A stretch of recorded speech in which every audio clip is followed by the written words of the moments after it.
এবার আসি মিন। 19শে মে থেকে 25শে মে কেমন যাবে চলুন দেখে নিই। জলরাশি, ইমোশনাল রাশি মিন। অত্যন্ত আবেগপ্রবণ, দয়ালু, শিশুসুলভ মন আপনার। অনেক বাধা আছে মিন, হাল ছাড়বেন না।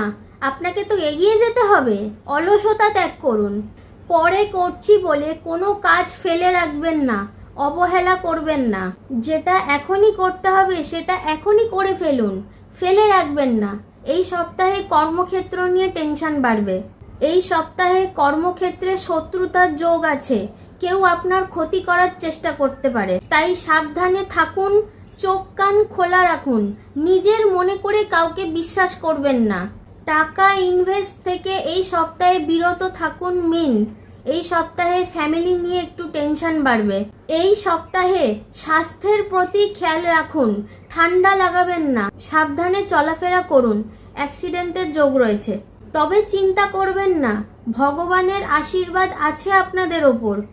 বিপদ থেকে মুক্তি লাভ মিলবে। ব্যবসায়ীদের জন্য বলবো এ সপ্তাহ ভালো নয়। শিক্ষার্থীদের জন্য এ সপ্তাহ ভালো, আরও মনোযোগ বাড়াতে হবে। রিলেশনশিপে বেফাস কথাবার্তা বলে দেবেন না। মনোমালিন্যের যোগ, ভুল বোঝাবুঝির যোগ। ভুল বোঝা হচ্ছে আপনাকে। আপনি তো মানুষটা সেরকম নন রে বাবা, আপনি তো মানুষটা খাঁটি।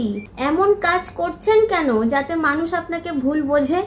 আপনি তো নিজেই সেই রাস্তা তৈরি করে দিচ্ছেন। পার্টনারকে সময় দিন। আর যারা ব্যক্তিগতভাবে আমাকে দেখাতে চাইছেন, এই যে বুকিং নাম্বার 8240344602, এই নাম্বারে বুকিং করুন। যারা এই সপ্তাহের মধ্যে বুকিং করছেন তাদের জন্য থাকছে 10% ডিসকাউন্ট। তাহলে বলে দিলাম সমস্ত রাশির সাপ্তাহিক রাশিফল। দেখা হচ্ছে আবার পরের সপ্তাহে নতুন রাশিফল নিয়ে। ততদিন ভালো থাকবেন, সুস্থ থাকবেন, আনন্দে থাকবেন, সাবধানে থাকবেন। নমস্কার।